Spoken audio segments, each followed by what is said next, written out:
Messieurs, dames, j'espère que vous allez bien. On se retrouve aujourd'hui pour la vidéo FAQ. Ça faisait environ 2 semaines que je vous ai parlé de cette vidéo. J'ai essayé de prendre un maximum de questions. On va parler de moi, on va parler de l'arbitrage, on va parler aussi du contenu qui va arriver sur la chaîne à l'avenir. Comme d'habitude, le petit like. Voilà, je ne demande pas souvent, mais n'hésitez pas à lâcher un petit pouce bleu. Et si vous êtes nouveau, n'hésitez pas aussi à vous abonner parce qu'il y a beaucoup de gens qui regardent les vidéos qui ne sont pas abonnés. Donc c'est le moment de passer le pas. Allez-y. J'ai donc sélectionné un maximum de questions sur Instagram que vous m'avez posées. J'en ai pris aussi de YouTube, hein. J'ai essayé de faire un résumé. La FAQ des 100 000 abonnés entre parenthèses, c'est parti.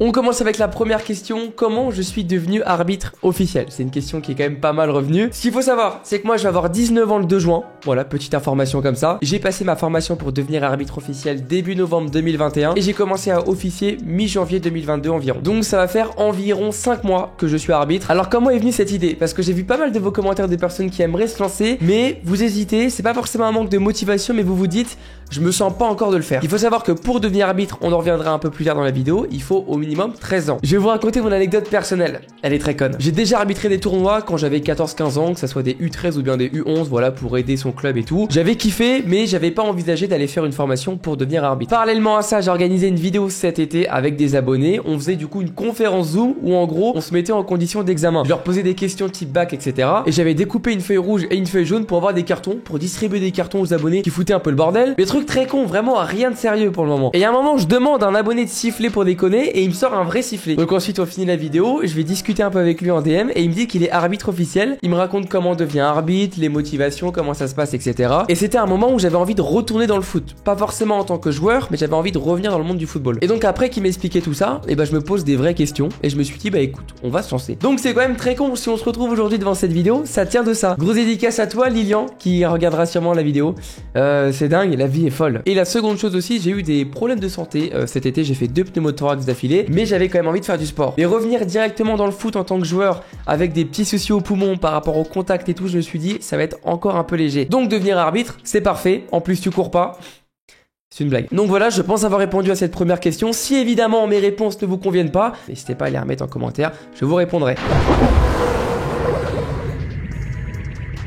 Comment devenir arbitre officiel? Vous m'avez énormément posé cette question, je vais enfin vous répondre. Que vous soyez joueur ou non et que vous soyez licencié ou non dans un club, pour passer la formation dans 90% du temps, il faut contacter un club. Il y a des personnes qui passent la formation sans être affiliées avec un club, mais c'est un peu compliqué, on va pas rentrer dans les détails. Donc admettons, vous voulez devenir arbitre officiel aujourd'hui à 18h30. Vous allez donc contacter un club, que ce soit par téléphone ou quoi que ce soit, un club amateur ou autre, et donc vous essayez d'avoir les coordonnées du président. Vous lui dites tout simplement que vous aimeriez devenir arbitre, ils vont vous inscrire à la formation initiale pour devenir arbitre ou jeune arbitre. Cette formation, normalement, elle est payée par votre club. Ce club-là va vous inscrire. Ensuite, il faudra prendre une licence arbitre parce que la licence, par exemple, si vous voulez une licence joueur, il faudra en prendre une deuxième. Et donc ensuite, vous recevrez votre convocation, etc. pour aller à cette formation. Voici le planning. Je l'ai retrouvé dans mes mails. En général, les formations d'arbitrage se déroulent sur 3 jours. Vendredi soir, samedi et dimanche toute la journée. Vous faites de la théorie, vous faites de la pratique sur le terrain. Et ensuite, vous avez un examen 1 ou 2 semaines plus tard qui est pas forcément compliqué. Les formations, elles arrivent en fin de saison ou en début de saison. Donc actuellement,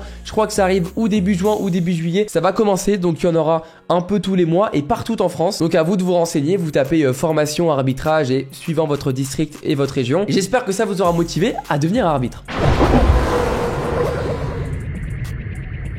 Une question qui est aussi pas mal revenue, comment gérer son stress? Parce qu'on va pas se mentir, quand on est dans les vestiaires, c'est stressant. Tu penses à ton match, tu penses aux potentielles décisions plus ou moins importantes que tu vas prendre. Si je prends mon cas personnel pour vous donner un exemple, j'ai toujours une petite boule au ventre, mais c'est une boule d'adrénaline, c'est un peu ce qui va vous donner l'excitation d'aller arbitrer. Mais ça peut m'arriver d'avoir un peu de mal à respirer, ça veut dire d'avoir un peu comme le souffle coupé, parce que je suis quelqu'un d'un peu stressé dans la vie de tous les jours. Si je peux vous donner un conseil, c'est d'installer l'application Respire Relax. Il n'y a aucun partenariat.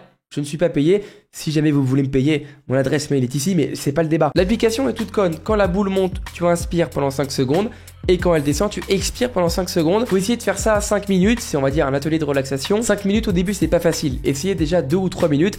Et ça va vraiment apaiser votre souffle et votre rythme cardiaque. Je suis pas médecin ou quoi, hein. Je me suis renseigné vite fait. C'est vraiment une très bonne solution pour se calmer avant le début d'un match. C'est pareil, toquer à la porte, ouvrir le vestiaire, faire la vérification des licences devant 15, 14, 16 personnes dans le vestiaire tout seul. C'est assez impressionnant au début. Ah, cette question, elle est quand même pas mal revenue, je vais pas vous mentir. Peut-être un peu tabou pour certaines personnes, mais aujourd'hui, il n'y a aucun tabou. Combien gagne un arbitre amateur? Donc, on va surtout parler du district, parce que quand vous êtes arbitre de district, vous êtes directement payé à la fin de votre match par chèque. Si vous arbitrez en ligue ou en régional, c'est le niveau au-dessus, vous serez payé par virement bancaire, tout simplement. Donc là, j'ai une fiche dans les mains, elle apparaîtra à l'écran, c'est un peu pour vous montrer les barèmes. Il y a une petite différence entre senior et jeune, une différence aussi entre central et assistant qui est très minime. Donc admettons, si vous êtes jeune arbitre et vous regardez cette vidéo, vous allez commencer en district et vous allez arbitrer ou des U15 ou des U17. Si vous êtes central en U17, vous allez toucher 34 € plus le kilométrage. À chaque fois que vous allez aller à un match, il va falloir se déplacer et au minimum faire 20 à 30 km environ. Quand vous êtes en départemental, vous n'avez pas des distances très importantes, donc ça va. Donc là, on voit sur la feuille, si le match est à moins de 30 km, vous allez gagner 24 € en plus des 34 €. Donc en tout, vous serez défrayé de 24 €, ce qui donnera 58 € pour un match U17 en district. Si jamais vous allez faire plus de 30 km, admettons vous faites 40 km, il faudra multiplier ce chiffre avec 0,401. Voilà, c'est les fiches de paye, c'est comme ça. Ça vous permet quand vous êtes jeune et même en senior de vous faire environ 50 à 70 € par match. Personnellement, dans mon cas, l'argent n'a absolument pas été une motivation, même de prendre un chèque ou pas à la fin du match. Je m'en fous un peu parce que j'aime tellement arbitrer que me faire payer ou pas, ça m'intéresse pas vraiment. Après, pour certains jeunes, ça peut les motiver. C'est pas une honte, hein. C'est vrai qu'à cet âge-là, il y a des gens qui veulent avoir un peu d'argent. Voilà, moi je juge pas, je suis juste pas attiré par l'argent. On referme donc la partie financière de cette vidéo et on passe à la prochaine question. Quels sont mes objectifs en tant qu'arbitre? Alors c'est peut-être un peu bateau ce que je peux vous dire, mais pour moi le plus important c'est d'avoir ce plaisir. Ça veut dire que j'arrive pour arbitrer, je suis content, j'ai envie d'y aller, il y a un peu ce stress, cette adrénaline positive du début du match, mais surtout pas avoir de peur. Si on arrive avant d'arbitrer ou sur le stade avec une peur de se faire agresser, peur de se faire insulter, on va pas se faire plaisir. Après il y a des arbitres, et ça on en reviendra un peu plus tard dans la vidéo, qui se sont fait agresser et tout, et c'est très compliqué à surmonter, et je les soutiens. Si on arrive à un match et on a cette peur, ou faut se poser des questions et essayer de passer au-dessus, ou faire une pause. Faire des pauses, ça fait pas de mal parfois. Certes, l'arbitrage c'est une passion, pour certaines personnes comme moi, c'est vraiment une des choses que j'aime le plus faire dans ma vie, mais parfois, ça peut être compliqué. Après, si on parle d'objectifs, j'ai passé mon examen pour devenir jeune arbitre de ligue. Je vous donnerai bientôt les résultats quand je les aurai. Après, on verra bien. Moi, je prends ce que j'ai. Ça fait que 5 mois que j'arbitre, donc je peux pas non plus me dire ouais, vas-y, on va aller en Ligue 1. Je prends mon temps, je me pose pas vraiment de questions sur l'avenir. On verra bien. Et puis pour le moment, je suis encore en jeune arbitre. Tu peux passer en senior à partir de 20 ans, 21, 22 ans, ça dépend de ton district. Mais pour le moment, on fait tranquillement notre petit bonhomme de chemin et on verra bien.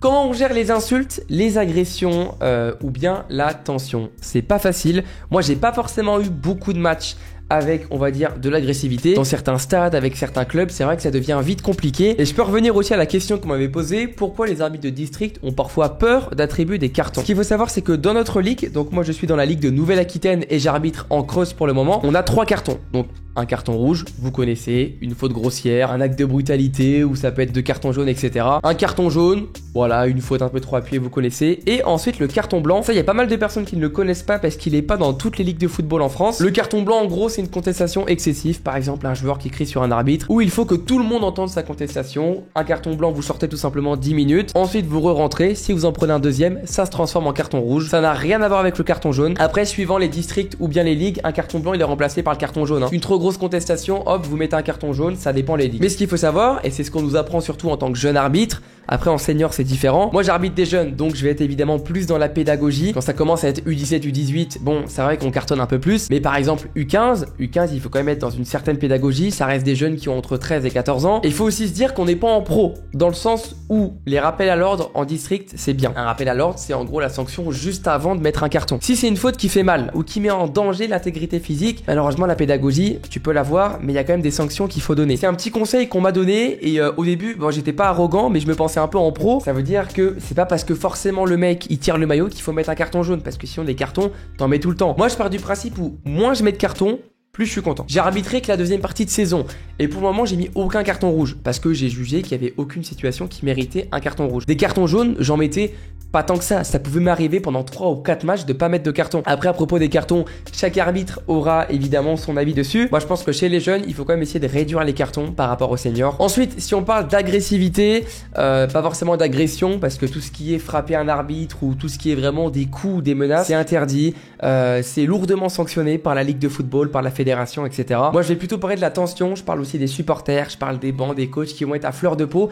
Et c'est ce qui va énerver les joueurs et créer des grosses fautes. C'est pas forcément des matchs faciles, surtout quand on est jeune arbitre, surtout quand on commence. Si vous voulez que je vous raconte mon anecdote, personnellement, j'ai eu un match très tendu où j'ai mis 6 cartons jaunes, alors que ça faisait 2 ou 3 semaines que j'avais pas mis un carton. Des tacles en retard, des tirages de maillot, des contestations, des petites bagarres. C'est vrai que c'était compliqué à gérer. Mais malheureusement là, c'est des matchs où tu vas potentiellement te faire un peu moins plaisir. Après, il y a des arbitres qui vont plus aimer quand c'est calme, des arbitres qui vont plus aimer quand c'est engagé, quand c'est tendu pour pouvoir maîtriser la situation. Il y a des moments où j'ai pas forcément reçu de la peur, mais je me suis dit, ah ouais, là quand même les mecs ils vont un peu loin quoi. Après encore une fois, moi je prends l'exemple du district, on est en district, on n'est pas professionnel. Si vous voyez que vous êtes complètement submergé par le match, que c'est très compliqué et que vous n'arrivez pas à finir, et ben vous sifflez la fin. Je veux dire, vous n'allez pas vous mettre en danger pour un match de foot. J'ai pas vraiment vu les règles précises pour savoir comment on peut arrêter un match si on se sent en danger ou bien, mais c'est pas la finale de Ligue des Champions. Je veux dire, ça reste un match de district, il sera rejoué, etc. Faut pas vous inquiéter pour les personnes qui aimeraient se lancer dans l'arbitrage par rapport à ce point-là. On ferme du coup la parenthèse tension, agression, insultes, etc. Aussi oui, les insultes des supporters. Ce qu'il faut savoir, c'est que tout ce qui se passe en dehors de la main courante, donc en gros la main courante,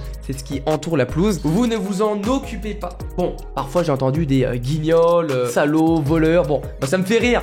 Même sur le terrain, ça me fait sourire parce que les mecs qui insultent les arbitres, c'est des supporters. Bon, admettons. Par contre, des officiels d'équipe qui sont inscrits sur la feuille de match ou encore des remplaçants ou des joueurs qui disent ça, c'est carton rouge ou bien carton jaune. Mais tout ce qui se passe en dehors de la main courante, l'arbitre, on va t'attraper et tout, ne vous occupez pas de ça. Déjà, c'est compliqué de gérer un match. Alors, si vous commencez à écouter ce qui se passe en dehors, c'est chaud. La seule chose en fait où tu peux, on va dire, écouter ce que dit un supporter et que ça fasse action sur le match, c'est par exemple des insultes racistes, homophobes ou très discriminatoires qui peuvent donner l'arrêt d'un match. Et là, du coup, il faut quand même écouter ce que tu entends autour du stade. On va pas forcément mettre le jingle avec la question, etc. Mais il y a aussi pas mal de personnes qui me demandaient comment tu trouves les bonnes paroles sur le terrain. Donc, quand je dis les bonnes paroles, je dis pas que je dis des bonnes paroles, je dis comment trouver sur le moment les bonnes paroles, parce qu'il faut rester calme, il faut aussi avoir des mots compréhensible, cool, mais à la fois ferme. On le sait que dans les matchs de rugby, par exemple le top 14, il y a le micro sur les arbitres. Il y a pas mal de vidéos sur YouTube, vous tapez micro, arbitre, un truc comme ça, et vous allez voir les décisions des arbitres qui gèrent des contestations, etc. 34 minutes de jeu, tout le monde réclame des pénalités, tout le monde réclame tout. Si vous voulez devenir arbitre, il n'y a pas aucun problème là-dessus. Par contre, je vous demande juste maintenant de mettre la discipline. Là, vous êtes pris, d'accord, par le 4, il y a un avantage, il y a essai. Donc c'est pas la peine de faire autre chose, d'accord? Oui, allez-y, prenez le temps de leur parler. Oui, oui, Le 4 au départ. Vous êtes capitaine? Non. Vous êtes simple joueur, d'accord? Venez. Le plaquage haut, je le prends, il y a avantage. Vous levez les bras. Déjà, vous êtes grand, on voit que vous. Là, c'est pareil. Laissez-moi arbitrer, jouer. Merci. Je trouve qu'ils ont vraiment de bons mots. Bon, après, certes, c'est du rugby. Mais pour moi, entre le rugby et le football, par rapport à l'arbitrage, il y a la même passion. Donc voilà, ça peut vous inspirer. Moi aussi, je m'inspire du rugby pour parler sur le terrain.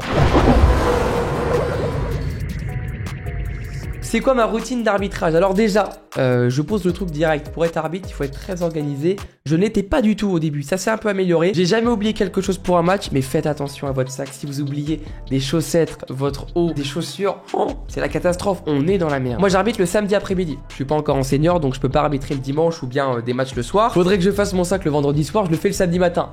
Déjà, c'est moyen. Je pourrais vous faire une vidéo d'ailleurs où je vous montre un peu tout mon matériel d'arbitre. Ensuite, je fais mon sac. J'arrive au match environ 1 heure avant. En district, il faut arriver 1h, 1h10 avant. En régional, il faut arriver 1h30 avant. Voilà, c'est dans ces eaux-là. J'arrive et je cherche le dirigeant. Voilà, faut pas tout de suite chercher à avoir un vestiaire. Je préfère dire bonjour, discuter un peu. Ils peuvent te proposer un café, un truc à boire. On m'a jamais proposé un truc à boire. Ensuite, t'arrives dans les vestiaires. Donc, ou c'est une feuille de match papier, ou sinon c'est une tablette informatisée où tu as ta feuille de match dessus. Ensuite, quand les coachs ont validé leur composition sur la tablette, vous allez vous échauffer, vous faites l'appel des licences et après on y va. Pourquoi pas aussi à l'avenir faire une vidéo complète sur ma routine? Là, voilà, je vous l'explique rapidement. Mais il y a des procédures plus ou moins précises qui sont pas faciles au début. Enfin, on les connaît pas forcément. Parce que ce qu'il faut savoir, c'est que la formation de départ, ça va très vite. Dans le sens où tu vas savoir les bases, mais plus tu vas arbitrer, plus tu vas apprendre des choses. Et au début, il y a quand même pas mal de choses que tu te soucieras pas forcément. On arrive donc à la fin de cette FAQ. Encore merci pour les 100 000 abonnés. C'est vraiment un truc de ouf. Que ce soit votre soutien sur les vidéos, vos conseils et tout. Parce qu'il y a beaucoup d'arbitres qui ont regardé mes dernières vidéos et qui m'ont donné des conseils qui me permettent de m'améliorer. Donc un grand merci à vous aussi. Si jamais il y a des questions que j'ai pas forcément élaborées ou quoi, bah n'hésitez pas encore à me les poser en commentaire et j'y répondrai. On pourra faire une autre vidéo où on répond plutôt aux questions de jeu. Parce que là, le but, c'est plus vous proposer mon ressenti sur l'arbitrage, comment j'y suis arrivé, etc. Il y a pas mal de projets de vidéos qui vont arriver cet été. J'aimerais bien rencontrer des arbitres pour faire des petits concepts de vidéos. Il y aura aussi des vidéos sur des tournois que je vais arbitrer cet été. Donc voilà, restez bien à l'affût, pensez à vous abonner, à activer la cloche comme d'habitude. On se retrouve jeudi prochain à 18h30 dans une autre vidéo. C'était RG, ciao tout le monde.